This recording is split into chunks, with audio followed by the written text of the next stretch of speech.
오늘은 이제 그 스키피오가 이제 아프리카 공격을 시도하는 내용을 설명드리도록 하겠습니다. 스페인에서 핵핵한 공을 세우다 보니까 이제 집정관이 되려면 40살이 돼야 되는데 그 40살이 안 된데도 불구하고 민중들의 열악하천 성원 끝에 집정관이 선출이 됩니다.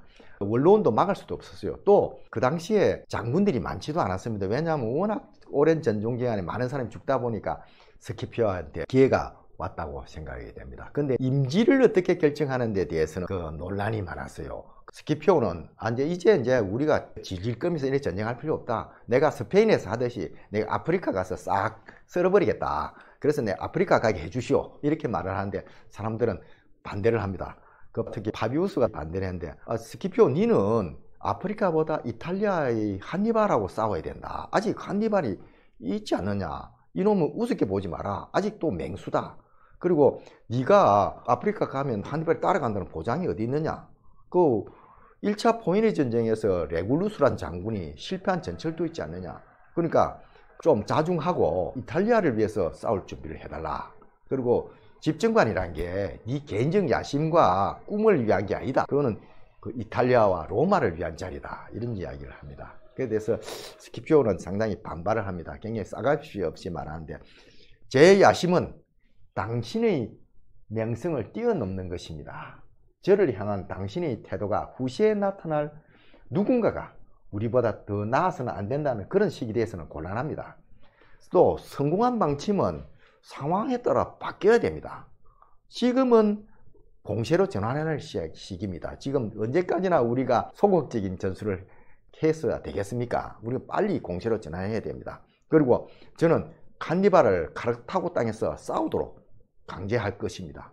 전리품은 카르타고가 될 것입니다. 그래서 분위기는 술렁술렁하고 많이 돌아오기는 했는데 그럼에도 불구하고 파비우스 의견에 많은 사람이 동조하는 그런 상황이 되어 있었습니다. 그런데도 예언과 신탁이 스키피오의 우호적인 환경을 조성합니다. 당짝이 돌비가 많이 내려가지고 시빌의 예언서를 참조하게 되는데 이다산의 키멜레 신상을 로마로 가져오면 적이 물러간다 하더라. 이런 예언이 나온 겁니다. 시빌의 예언서는 뭐 정감록 같은 걸 수도 있는데 믿거나 말거나 한데 어쨌든 그때 사람들은 많이 믿었던 것 같아요. 그리고 또 그 당시에 하수도발과의 전쟁도 이기고 스페인도 팽정되고 하니까 약속대로 델포의 아폴로 신한테 이제 전리품을 가지고 이제 제물을 바치는데 그때 이제 델포이에서도 좋은 의견을 줍니다. 전번에도 우리 좋은 의견을 줬지만 이제 더 큰 승리가 로마에 기다린다 이렇게 이야기를 하는 겁니다. 그러니까 원로원 이런 사람들도 마음이 변하는 거예요.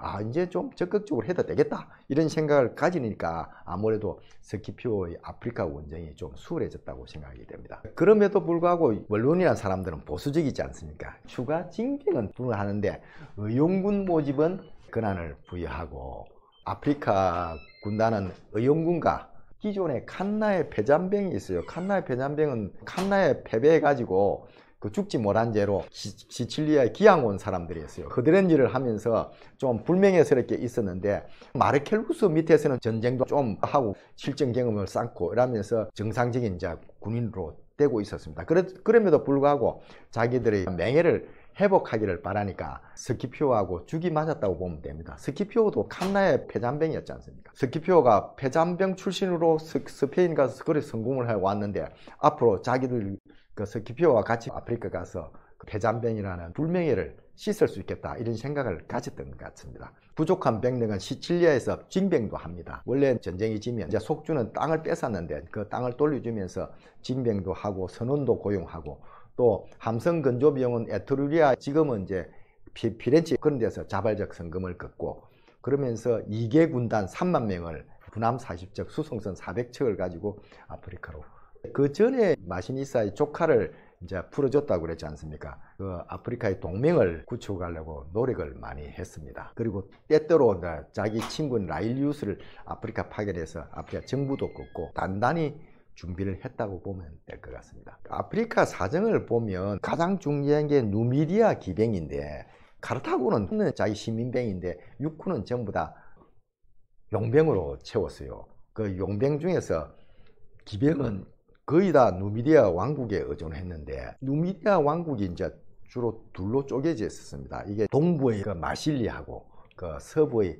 마시아의 실리 두 부족으로 이제 나누어져 있습니다. 근데 그 당시에 피오가 아프리카를 침공할 당시에는 이게 시팍스라는 사람이 마시아실리아의 왕이었는데 시팍스가 그 마시니사를 이깁니다. 실제로는 시팍스가 강군을 가지고 있었어요. 그리고 또 시팍스는 원래는 로마 편이었어요. 로마가 오랫동안 공을 많이 들였어요. 스키피오가 스페인을 평정하고 나서 아프리카를 직접 방문하기도 했고, 또 로마군의 도움으로 육군을 로마식으로 훈련을 시키고 합니다. 그런 시팍스가 그 미인한테 반해가지고 그 미인계에 이제 꼬시켜서 카르타고 편으로 돌았습니다. 카르타고는 전쟁은 못해도 이 꼼수 이런 데는 굉장히 능했던 것 같아요. 그래서 카르타고 최고의 미인을 소포니스바를 시팍스한테 줍니다. 그러니까 시팍스는 그 소포니스바를 결혼하고 나니까 그 카르타고의 사위가 되니까 당연히 카르타고 편이 되지 않습니까? 카르타고 편이 되어버립니다. 근데 이제 한마디로 그 당시에 그 시팍스한테 지인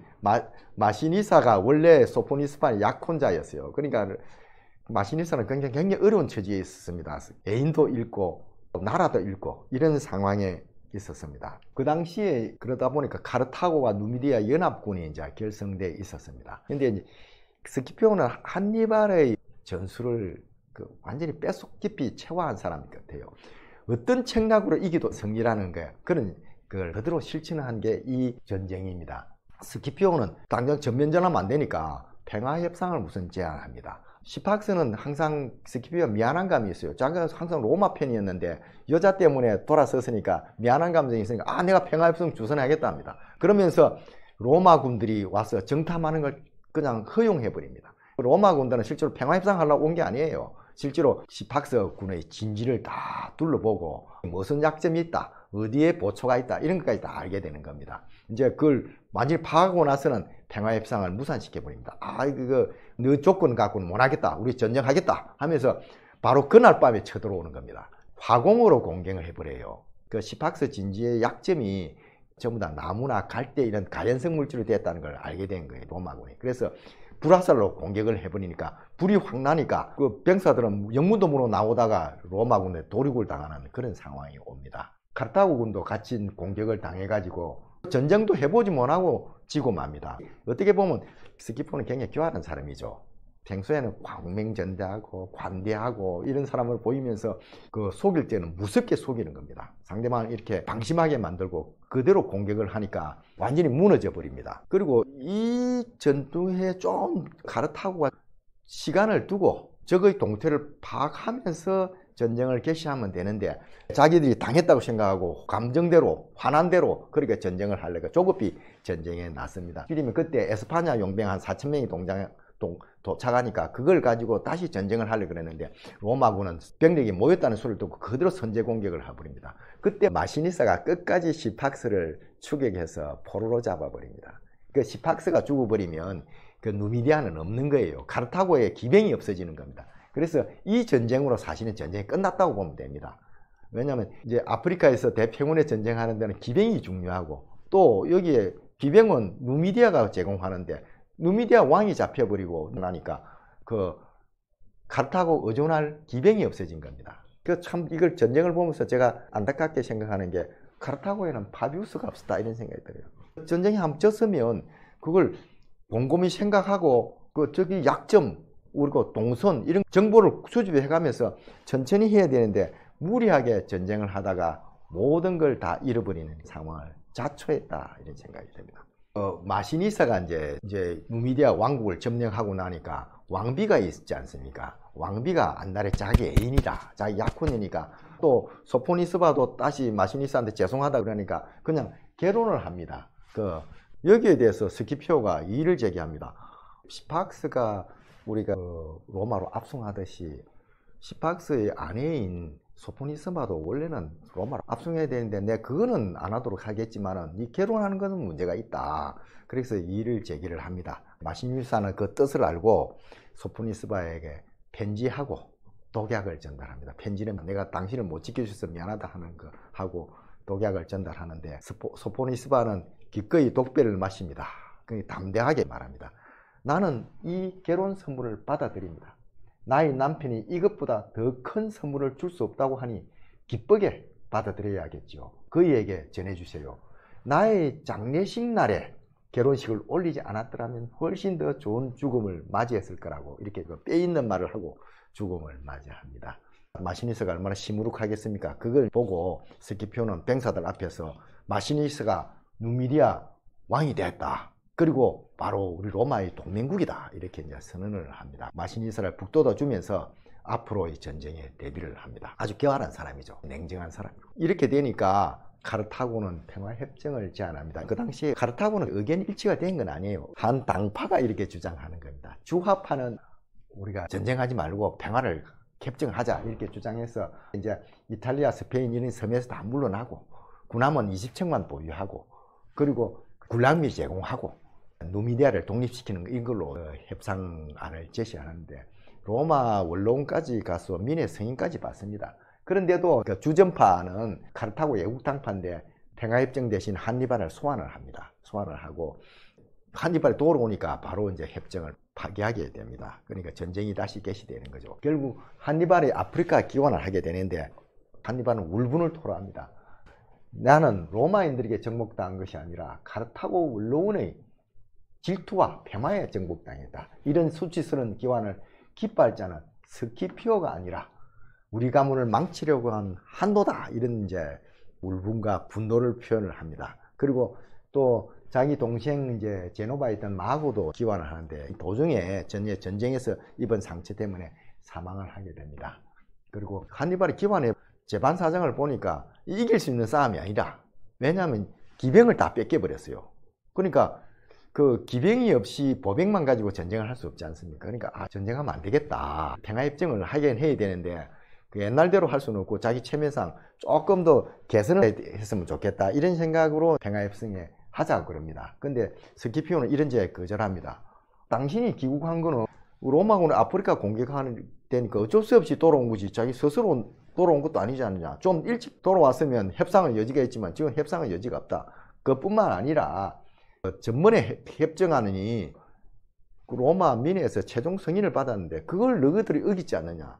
지금 이런 상황에서 내가 어찌할 방법이 없다. 전쟁밖에는 도리가 없다 하면서 전쟁을 선언을 합니다. 그래서 이제 그 전쟁을 가는데 장소는 여기가 티니스고 카르타고 이제 그 여기가 있고 이게 우티카라는 항구가 있는데 여기서 스키피오는 강을 따라서 계속 그 노략질을 해왔습니다. 이게 가장 비옥한 땅이기 때문에 이걸 노략질을 하면 한니발이 따라올 수밖에 없다고 생각해서 노략질을 해갔습니다. 근데 한니발은 여기 하드루메툼이라는 데서 이제 내려가지고 사막을 건너서 자마로 오게 되는데 우리가 자마 전투를 알고 있는 자마가 아니고 자마에서 한 그 10리쯤 간 마르가론이라는 데서 전쟁이 벌어졌다고 합니다. 그 스키피오는 강 따라가다 보니까 식수라든지 식량 이런 데 지장에는 없었던 것 같은데 그 한니발은 이 사막을 건너오니까 식수라든지 굉장히 어려운 환경에서 이게 도달하게 됐다고 보게 되겠습니다. 그래서 스키피오가 전투를 장소를 자기가 원하는 데 잡았다 보면 될 것 같고 드디어 이제 BC 202년 한 10월 정도 됐대요. 그게 이제 전쟁을 시작했는데 로마는 3만 5천 명, 카르타고는 4만 명 거의 비슷했다고 봅니다. 근데 기병은 카르타고는 4천 명인데 로마는 6,500명이 됐다고 그럽니다. 그러니까 기병이 훨씬 우월했는데 단지 이제 한니발은 80마리의 코끼리 부대가 있었어요. 이제 그걸 믿고 이제 전쟁을 하는데 이제 한니발은 코끼리 부대로 성공하고 어떻게 했느냐 하면 로마는 원래 이렇게 벨리테스가 앞에 있고 하스타티, 프린시페, 트리아리 이렇게 이제 군대가 서 있었어요. 이제 그 베리테스는 창만 던지고 빠져나가는 군대입니다. 하스타티부터 이제 칼을 든 군대인데 하스타티는 신참병, 프린시페는 이제 나름대로 중참병입니다. 그리고 트리아리는 고참병인데 프린시페가 제일 핵심 병력이라 보면 됩니다. 왜냐하면 젊고 경험이 있고 이렇게 세 개를 잘 섞어서 서로 이제 교대하면서 전투를 해가는 게 로마의 전략인데 원래는 이렇게 촘촘하게 있는 그런 이제 형태였어요. 근데 이날은 이렇게 일직선을 세우는 겁니다. 공간을 두고요. 그리고 이 공간을 또 속입니다. 벨리테스가 서게 함으로써. 그러니까 앞에서 볼 때는 옛날과 같은 진행처럼 보이는 거죠. 코끼리가 공격하자 그냥 이 공간을 비껴버립니다. 코끼리가 이렇게 지나가게 만드는 겁니다. 그러니까 1차 코끼리 공격이 굉장히 중요한데 이걸 통해서 저쪽 보병 진행을 무너뜨리는 거 아닙니까? 근데 80마리 코끼리 공격이 그냥 무산돼 버리는 그 코끼리 공격이 의미가 없어진 겁니다. 물론 이제 한니발은 그 코끼리 부대를 앞세우고 리구리아 갈리아 보병, 아프리카 마케도 보병, 한니발 전사 서게 함으로써 얘들이 최선을 다해 가지고 로마군의 힘을 빼면 그 다음에 가장 용맹한 그리고 노련한 이 군대가 가서 처단하는 걸로 그 작전은 짰습니다만은 처음부터 빗나가는 모습을 보였고, 이제 본격적인 전쟁이 벌어지는데 그 갈리아 보병하고 그 스페인 보병 이런 데서 이제 전쟁은 했습니다만은 다 뿔뿔이 흩어져 버립니다. 그 한니발은 갈리아 아프리카 보병을 소모품처럼 생각했던 것 같아요. 너희가 최대한 가서 뭐 온몸 불사라 싸우라 하는데 세상이 그렇게 안 되지 않습니까? 뒤에 돌아보니까 별로 도와주지도 않고 이러니까 전부 다 전쟁터에 도망가 버리는 겁니다. 그런데 로마 경우는 이제 로마 병사들이 다 같은 한편이니까 하스타티, 프린시페 이렇게 둥그렇게 둘러싸는 그런 이제 전술을 구사하게 됩니다. 한니발 전사만 남았는데 이걸 둘러싸는 그런 진영을 짜고, 거기다가 기병이 나중에 이기고 돌아옵니다. 이 기병이 후에서 공격하니까 칸나의 전투하고 비슷한 상황이 연출됩니다. 칸나의 전투에서 기병이 구미를 공격해서 로마군을 공포로 몰아넣고 도륙을 해 나가는데 그와 똑같은 상황으로 패배하게 됩니다. 그 자마 전투 평가를 해보면 많은 역사가들은 한니발이 그래도 최선을 다했다, 뭔가 짱구를 굴려가지고 했는데 결국은 기병이라든지 원래 기초 체력이 약해서 졌다 이런 이야기를 많이 합니다.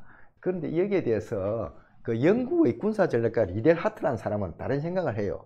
전술의 독창성 면에서 스키피오가 앞섰다 이런 주장을 합니다. 한니발의 전술 중에서 코끼리 때의 단순 직선 공격, 이걸 1팀, 2팀 나눌 수도 있지 않겠습니까? 그리고 1팀은 직선으로 공격하고 2팀은 사선으로 공격하든지 또 적을 보면서 돌진할 수도 있었는데 그렇게 하지 못했다. 또 열세인 기병에 대한 대책이 있어야 되는데 그걸 안 했다. 뭐 장창병 같은 것도 있을 수 있고, 또 코끼리를 가지고 기병을 상대할 수도 있고 그걸 안 했다. 또 하나는 보병도 1일과 2월 병사들이 불신 때문에 이 사람들이 빨리 도망가 버렸다.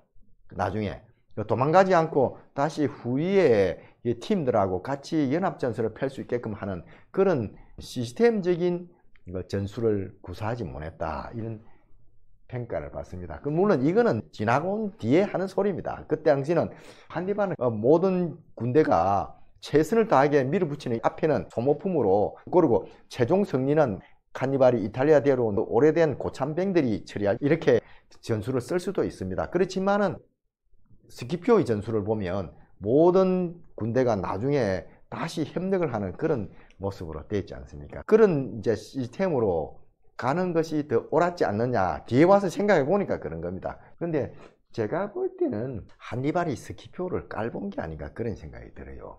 기병은 약했지만 80마리의 코끼리가 있었지 않습니까? 코끼리를 많이 믿었던 것 같아요.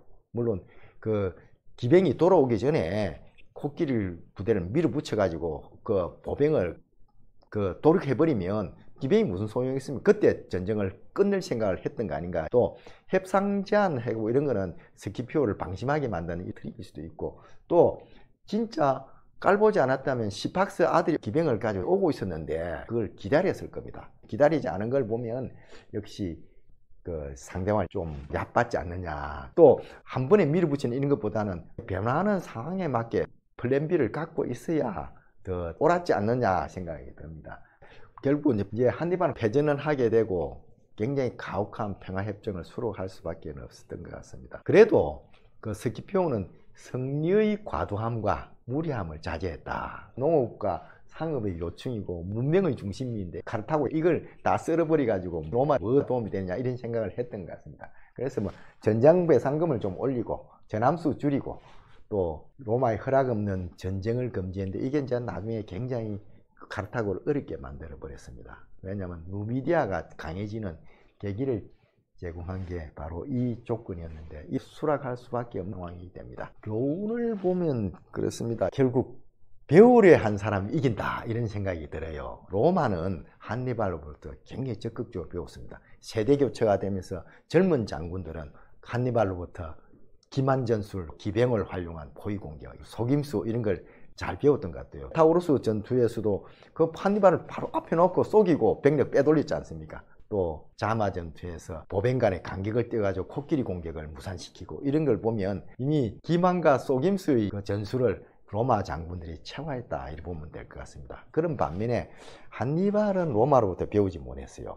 왜냐하면 아프리카에 왔으면 전면전을 안 해도 되지 않습니까? 그때 게릴라전이라든지 보급을 어렵게 만들다든지 자기가 당한 게 있지 않습니까? 이탈리아에서 당한 대로 해주면 되는데 그걸 왜 안 했을까 하는 그런 생각이 들어요. 시간을 끌면서 유리한 환경에서 충분히 싸울 수도 있었을 것 같은데 그걸 안 했고, 실제로 스키피오도 아프리카 오고 나서 1년 가까이 실정이 하나도 없었어요. 그 당시에는 카르타고 싸울 생각이 없으니까 싸울 생각 없는 놈하고 싸우기가 굉장히 힘듭니다. 그런 상황을 만들어 가지고 어떻게 보급을 얻게 하든지 뒤에 게릴라 전술을 쓴다든지 이게 더 맞았던 것 같은데 그걸 못했다는 생각이 드는데, 이렇게 된 걸 마키아벨리는 한니발 펜든다고 그랬는지 한니발이 혼성군이라서 장기전을 할 수 없어 그랬을 것이다.